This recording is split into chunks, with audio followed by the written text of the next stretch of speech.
Hello everyone and welcome back to another video with On Point Politics, your number one stop for all things polling and election analysis in the United States. And today we're going to be looking at the Senate and governor elections for the 2024 presidential election. Make sure to hit the like button to subscribe if you want more content just like this. And so going into this electoral map for the Senate and governor's races, we have created my own model for these races, and what they do is they essentially look at the trends from the past two cycles. You basically pair it up with my projection for the presidential election, which is very key, and a lot of people don't do this when they do Senate maps, because what happens is they're not basically aligning they're not even aligning their Senate maps with their current results. They're really not doing that. And so I think it's very, very important for you to be doing that when you go ahead and try to project the Senate races, because the top of the ticket tends to influence how Senate and governor's races tend to go during a presidential year. During an off year, it's a little bit different.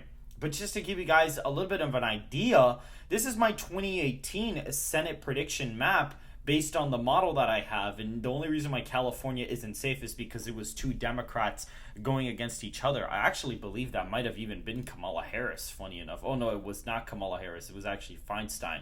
But you see an 8-point victory there. Currently in this forecast, I believe it was actually somewhat similar to that. It was actually just about a 14-point win, so pretty close.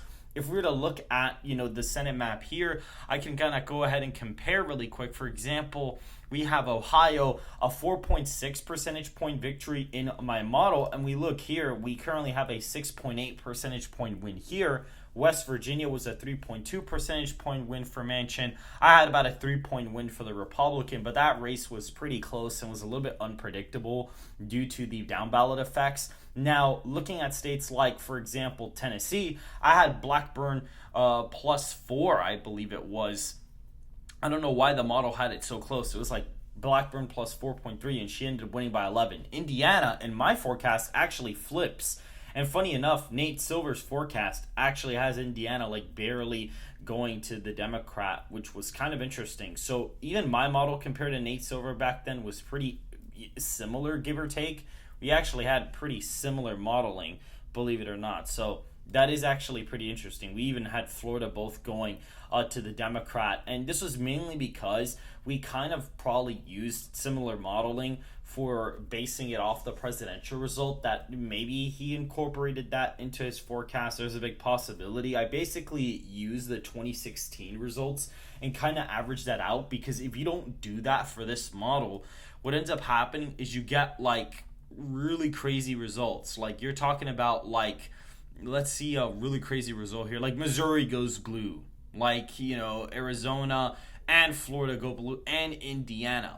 You get more seats wrong when you don't incorporate that, so it's better to even incorporate it. Look, Tennessee and Texas are both tilt Republican when you don't apply the presidential results. It's a little bit of an iffy model when you don't do that, but when you incorporate the top of the ticket, or in this case, the previous election results, it kind of puts things into perspective a little bit more, and you have something that's fairly accurate. And I'm using a similar process for this year for the Senate races.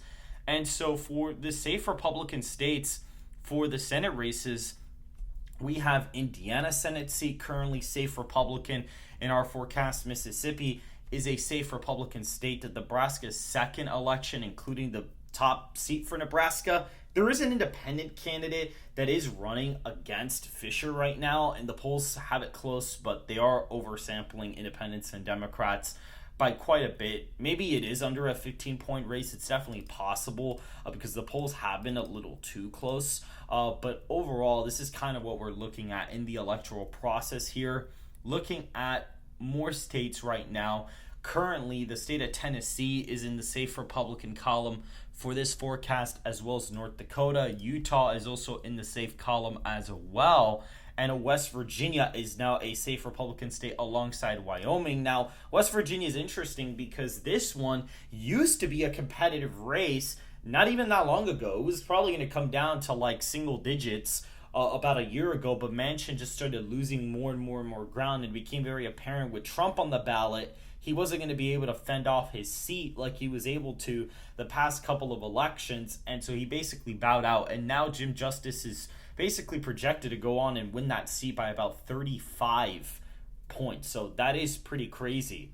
Now, something I do want to make clear this year is that the Republicans will underrun Donald Trump by quite a bit this cycle. I mean, by a pretty decent amount. I mean, they're doing bad. Like, Republicans this year are down really bad.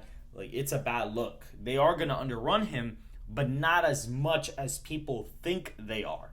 It's not going to be a 15, 20-point spread in some states. And when you look at Senate races in 2018, 2020, the polls there are actually pretty abysmal. Even in 2022, they were bad. Like, Senate polls are actually worse than the actual results, than the presidential polls are compared to the actual results. And so you can see here, now Republicans are already at 47 seats. Democrats take California's Senate seat by a safe margin, albeit it's only a 20-point win. Funny enough, Steve Garvey actually outperforms Donald Trump in the state by about half a point. So that is pretty interesting. Hawaii is a safe margin in the seat right now. Maryland is a 22-point win. Yes, guys, Larry Hogan is not going to win the Senate seat in Maryland, and it's not even going to be close. The same way Donald Trump's going to help Bernie Moreno over across the finish line in Ohio, the same way in Florida for Rick Scott, the same way in Montana for Sheehy, it's the same thing in Maryland. Kamala Harris is going to help also Brooks win that race. If this was a midterm, this would actually be a more competitive race. I'd actually say also Brooks probably only wins by about maybe 8 or 10 points if Kamala Harris or Donald Trump was elected. You know, if this was a midterm and Donald Trump was the president, you probably have that race be like a 8 to 12 point win. If it was a Kamala Harris presidency, that race could actually flip to Hogan. Like, that would have actually been a legitimate possibility because of how red the environment probably would have been. But now you see, Massachusetts is safe as well. Vermont is in the safe Democrat column.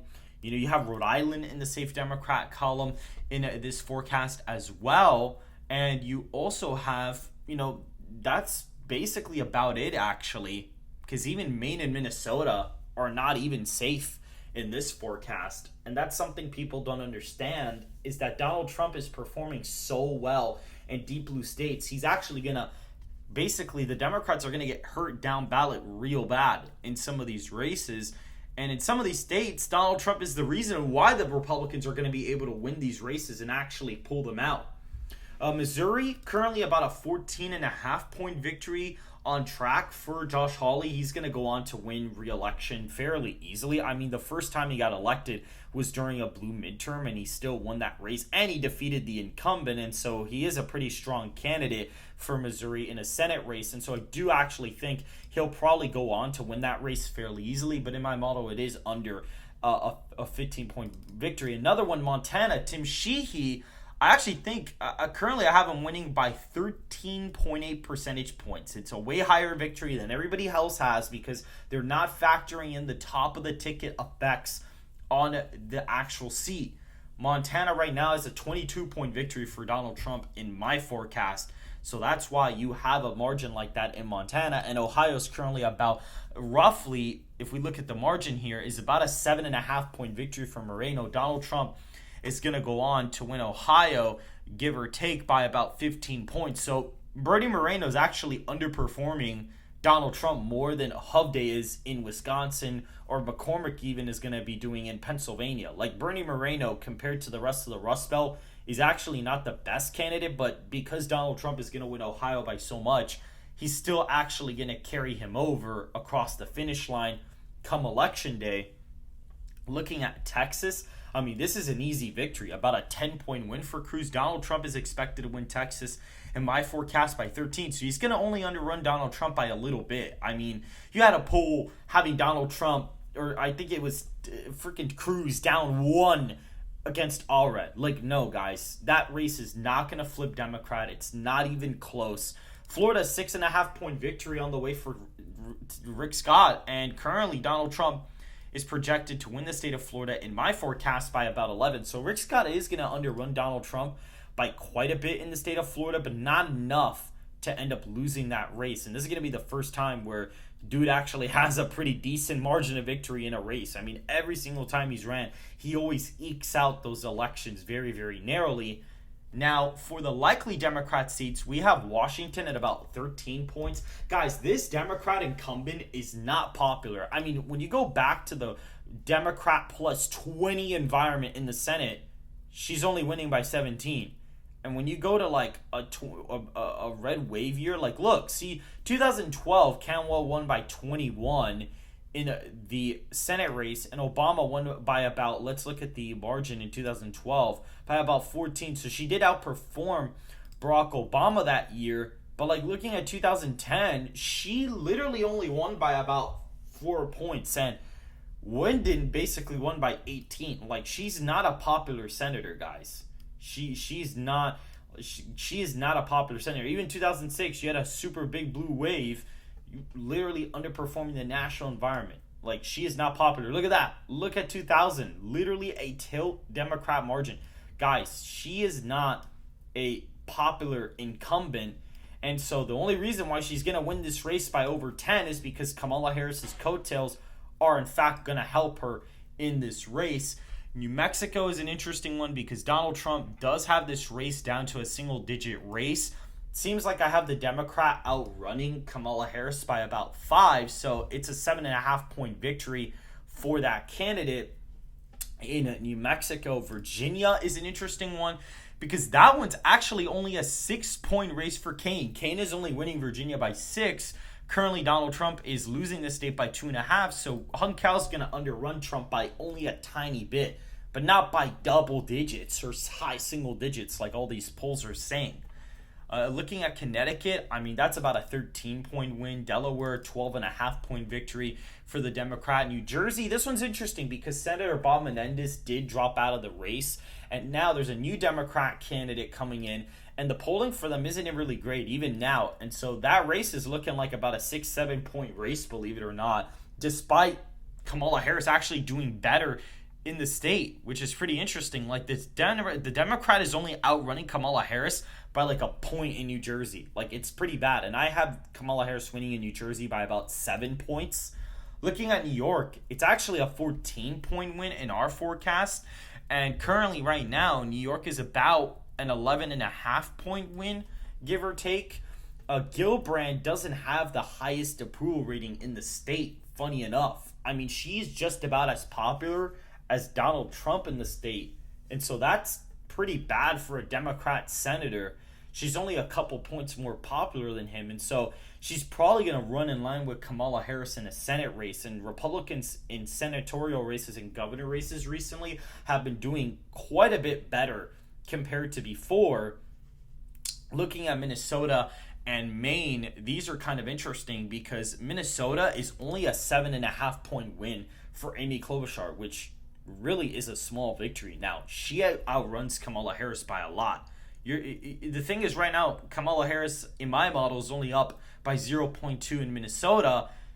Right now, Amy Klobuchar is up by 7.5. And guys, you got to understand that she tends to outperform a lot. Like, you're talking about Minnesota in 2018, a 24-point win there. 2012, 34 points when Obama probably only won the state by maybe, we can actually look at the margin, but we can see about 10 points in Minnesota. She won by 34. Like, you got these crazy margins, like these absolutely like ridiculous margins in some of these states, and you're getting those crazy results. I mean, it's pretty fascinating to see how much, that she wins by, and she's probably only going to win by about 7 because Kamala Harris is going to drag her down at the top of the ticket.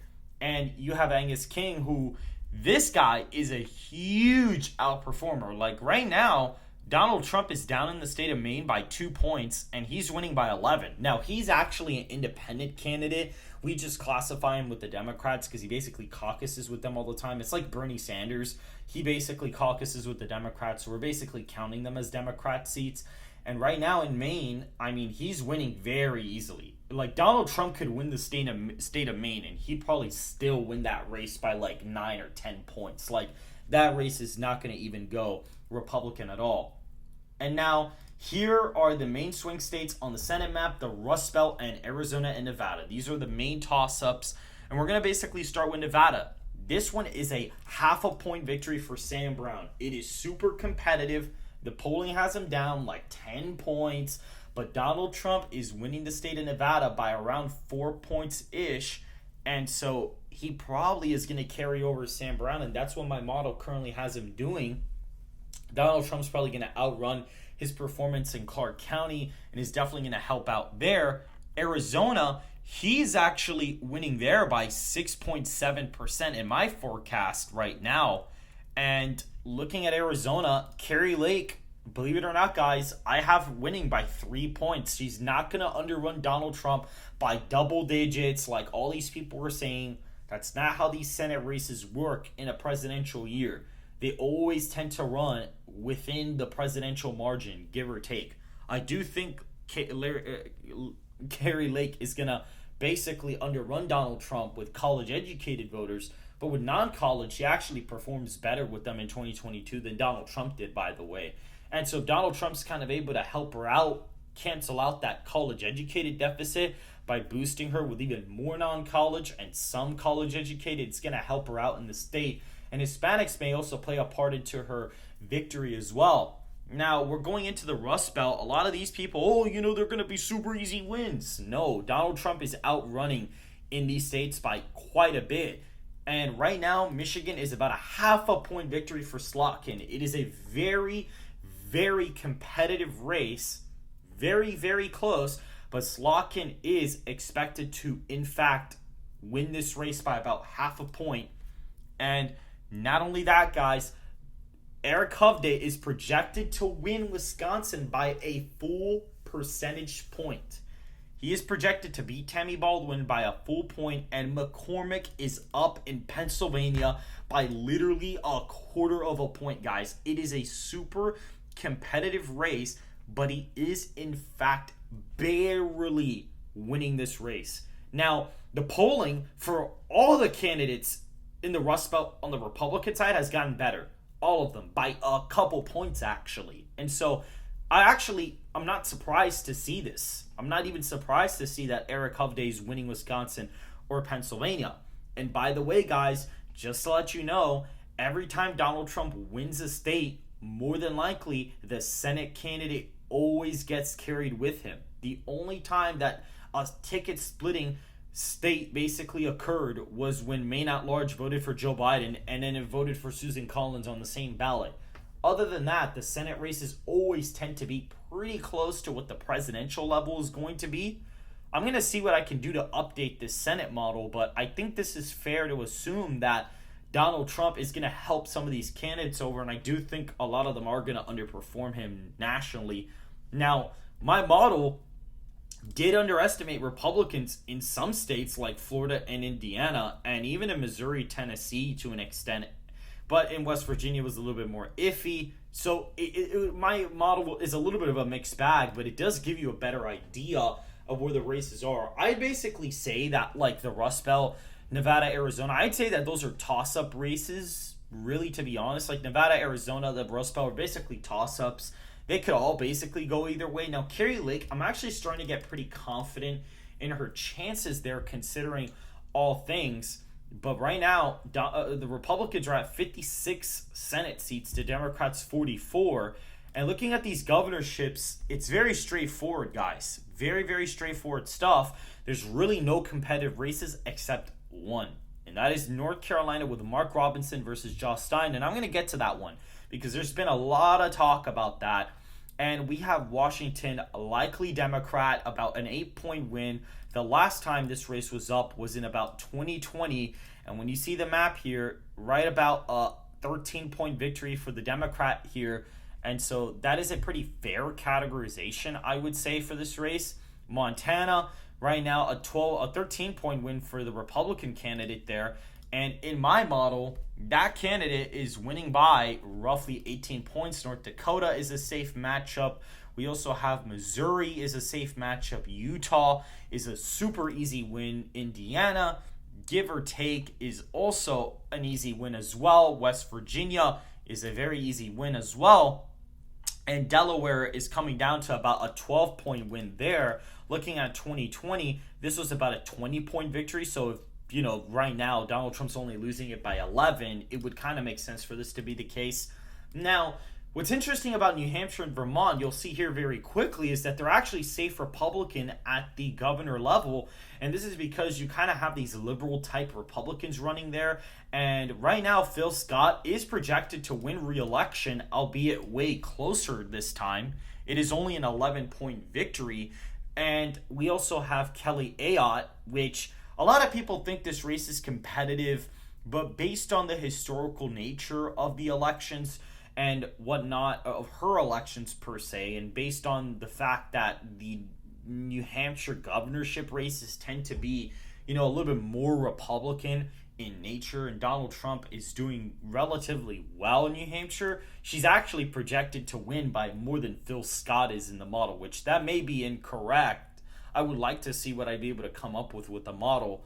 But we have North Carolina, and this one is coming down to the wire, guys. All the polling has it. Oh, Josh Stein's up by 10 points. Oh, Mark Robinson is doomed. It's over. Guys, right now, Mark Robinson is projected to win the state of North Carolina by a 0.6 percentage point margin. Now, I will say, Josh Stein can definitely win that race. He can 100% win it. It's probably going to be his.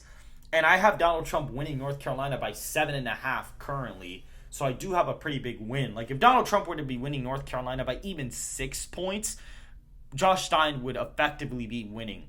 And actually, no, it still has Mark Robinson up. I think basically if Donald Trump is not even winning the state by over that amount, if he's not winning it by over 6, Mark Robinson basically doesn't have a shot. But right now, he is up by 0.6% in my governor's forecast, and he is projected to go on to win the race. We'll see how that race develops over time. It is going to be quite interesting to see. But that is pretty much it for this video, guys. If you guys did enjoy this long-term analysis of the Senate races, make sure to hit the like button to subscribe if you want more content just like this. And I will see you guys in the next video.